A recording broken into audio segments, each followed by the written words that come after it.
El presidente en redes sociales dijo ayer también lo siguiente, ya que estamos en el escenario de la economía y laboral. Que no, hombre, Bruce, que no. Todos los comerciantes diurnos y nocturnos venden si sus compradores, que en su mayoría son las y los trabajadores, suben sus ingresos. Es economía racional, no es cháchara de los crematísticos. Y de paso, hay que dejar de hacer jugadas leivistas. Saludamos al presidente de la Andy, nuestros empresarios, Bruce McMaster. Presidente, ¿cómo está? Buenos días. Buen día, Gustavo. ¿Cómo está usted? ¿Esa teoría económica del presidente le cuadra perfectamente la claridad que le hace el presidente?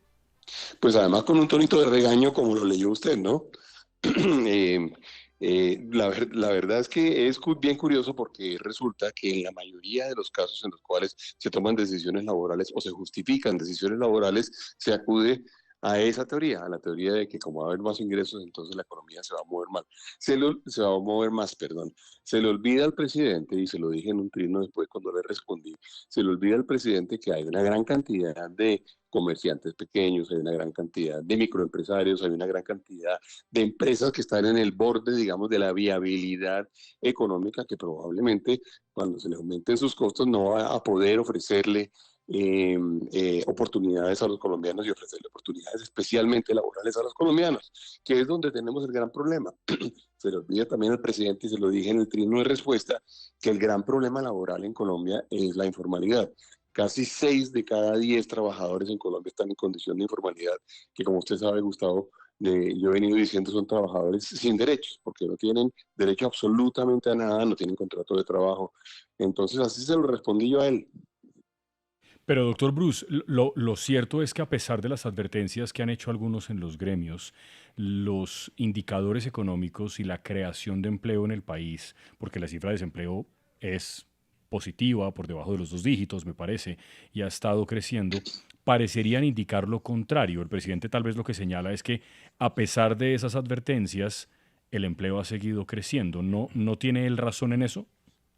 Jorge, no porque también sí es verdad que se le olvida analizar a él, y yo diría que a muchas otras personas, que cuáles son las características del empleo que se ha creado en Colombia.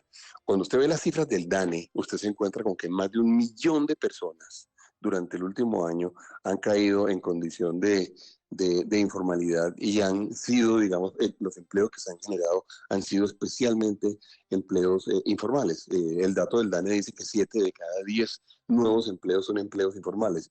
Entonces, poco saca Colombia realmente generan diciendo que tiene una cifra de desempleo baja cuando lo que tenemos es una informalidad gigantesca. Uno no tiene mucho la cifra en la cabeza, pero uno debería considerar o debería tener en cuenta que un trabajador, digamos, en condición de informalidad, cuando se le suman todos sus ingresos en promedio en Colombia, no recibe casi ni 1 millón de pesos, mientras que los trabajadores formales en Colombia, cuando usted le suma todo, las cesantías, las vacaciones, las primas, etcétera, recibe más de 2.400.000 pesos. Entonces la diferencia sí es gigantesca. Entonces uno ignorar nuevamente el tema de la informalidad y decir que en Colombia el desempleo está bajando simplemente y celebrar que el desempleo baja en Colombia, pues yo diría termina siendo muy miope desde el punto de vista de análisis económico. Presidente, tanto usted como otros líderes gremiales han insistido en que vamos a ver empresas, sobre todo pequeñas, que no van a poder contratar más personal, que van a reducir su planta. ¿Eso va a pasar o nos vamos a acomodar? Ojalá nos acomodáramos, Gustavo, ojalá uno lograra que la economía fuera capaz de absorber los golpes y fuera capaz de absorber los golpes regulatorios o los golpes de ley, como por ejemplo los que se han presentado alrededor de la reforma laboral. Al final tendremos que esperar que pase el tiempo para poder realmente decir esto fue lo que sucedió. Vimos una encuesta que sacó Fenalco, que seguramente ustedes la mencionaron, en donde se le preguntó a las empresas, se le preguntó a los pequeños comerciantes, se le preguntó a las pymes cuál iba a ser su reacción, y muchos de ellos dijeron, nosotros ya dejamos de contratar, nosotros de hecho hemos tenido que reducir la planta de personal, nosotros hemos tenido que reducir las proyecciones para nuevos negocios, pero si usted me pregunta a mí como colombiano, yo le diría, ojalá la economía colombiana tuviera las capacidades de acomodarse para poder absorber ese golpe. Mire, doctor McMaster, ya al cierre de esta entrevista, el presidente al final dice que deje de hacer jugadas leivistas. El presidente lo ha mencionado usted como en el mismo renglón que dice golpe de Estado, pero ya está hablando de Leiva. Yo no sé si uno reunirse o hablar o tener alguna comunicación con el señor Leiva lo hace a uno golpista, pero a él le mortifica mucho. ¿Usted es que se reunió con Leiva? Fíjese, Gustavo, que tiene usted razón, lo ha hecho por lo menos en 4 o 5 ocasiones, las tengo por ahí registradas, las que he logrado, digamos, de alguna forma recopilar. Eh, yo no sé, él en realidad, cuál es la crítica que tiene. Le quiero decir, una muy buena cantidad de ministros que salen del gobierno me terminan pidiendo cita y yo los recibo y yo converso con ellos. Además me interesa mucho entender las razones por las cuales salen, me interesa mucho entender el gobierno, cómo funciona, me interesa entender la lógica inclusive del presidente en la toma de decisiones. Entonces a mi oportunidad que me dan de conversar la tomo sin dudarlo. Y le digo, me he reunido con el doctor Ocampo, con quien había tenido problemas importantes, se recordará usted cuando él era ministro, nos sentamos a conversar, me reuní con el doctor Umaña, me reuní con la doctora Cecilia López, me reuní con el doctor Alejandro Gaviria, me reuní con el exdirector del Departamento Nacional de Planeación. La verdad lo he hecho varias veces, pero el presidente sigue de alguna forma, y creo que ayer también lo utilizó ese término, el lingüístico, lo utilizó en el Consejo de Ministros o en la locución, en una de esas dos. Él sigue como tratando de señalarme de algo. Yo le he dicho, si me tiene que señalar de algo, hágalo. Y hágalo con pruebas. Y eso sí, por favor, no juegue con mi reputación, no juegue con mi seguridad, no juegue con mi honorabilidad, porque ese sí que es un daño grande el que él produce desde un centro de poder, el centro de poder más importante que hay en Colombia, que es la presidencia de la República, con gran irresponsabilidad, pero pues él ha estado empeñado en eso. ¿Y qué le dijo Leiva a usted? Él, sobre todo, Gustavo, me dijo lo mismo que luego dijo en las cartas. Y yo me reuní con él antes de las primeras cartas y luego una vez también más adelante, después de que había publicado 1 o 2 cartas, él básicamente me dijo lo mismo. Él estaba supremamente como preocupado y supremamente mortificado con lo que a él le parecía, digamos, era un comportamiento preocupante, digamos, e indigno de parte del presidente de la República. Él básicamente me hizo unos relatos larguísimos, además, de las situaciones en las cuales él había sido testigo.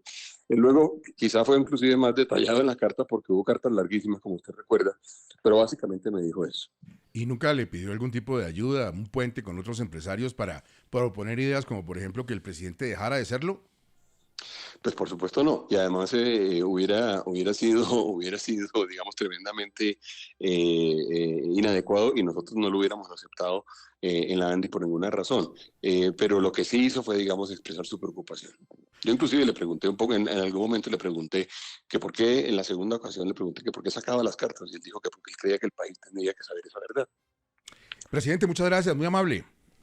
Gustavo, gracias a usted. Un saludo a los oyentes. 7:15, Bruce McMaster, el presidente de la ANDI, no es el único empresario de alto nivel y no es el único miembro de gremio que se ha reunido con Leiva. Sí, yo creo que en esto, Gustavo, las fechas son muy importantes. Así como el doctor Bruce está hablando de eso, el presidente de la SAC, Jorge Enrique Bedoya, de la Sociedad de Agricultores de Colombia, también se reunió en un hotel, en un evento pues público, en un escenario público, el 15 de octubre del 2024, pues con el señor Álvaro Leiva. En ese momento era ex canciller. Para ese momento, Gustavo, 15 de octubre del 2024, el doctor Leiva no había empezado a publicar sus cartas. La primera carta es de este año. En aquel momento, él todavía en redes sociales seguía manifestando un apoyo a las políticas del gobierno, hacía críticas a ciertos funcionarios, pero pues era un exfuncionario, como dice el doctor McMaster, que no tenía ninguna tacha sobre su comportamiento. Se reunieron, el doctor Bedoya se lo informó a su junta directiva, también al consejo gremial en su momento. No hablaron sino de los asuntos de los que uno habla cuando se toma un café con alguien. Nada distinto a eso, no se habló ni de ningún golpe de Estado, nada de esas cosas. Simplemente intercambiaron opiniones y pues, Gustavo, yo creo que, insisto en que la fecha es muy importante, 2024, 15 de octubre. Y sí, el doctor Leiva llamaba a gente para reunirse con ellos a hablar de múltiples cosas. 7:16, importantísimo para nuestra gente en el Caribe colombiano, noticia que compromete a la empresa Aire Intervenida, que perdió 150.000 millones que estaban destinados a un programa fundamental, Martín.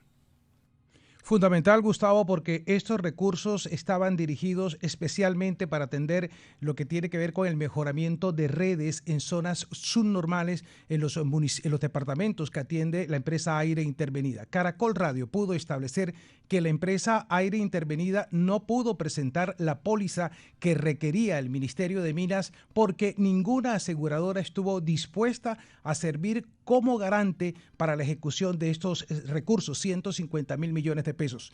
Según nos confirmaron fuentes de la empresa Aire, esta situación está relacionada con la actual condición financiera que presenta la empresa, por lo que no pudieron presentar la póliza a tiempo ante el ministerio. Por su parte, una fuente del ministerio nos confirmó que la empresa Aire pierde así la oportunidad de ejecutar estos recursos muy importantes para la región, 150.000 millones de pesos recursos PRONE. Norman Alarcón, que es de la Liga de Usuarios, explica la importancia que tienen los recursos. Es decir, de modernización de la infraestructura obsoleta que tenemos en la región Caribe, la más alta de Colombia. Yo creo que esto sí es de una gravedad inusitada, porque las grandes deudas que tiene, que está en la insolvencia.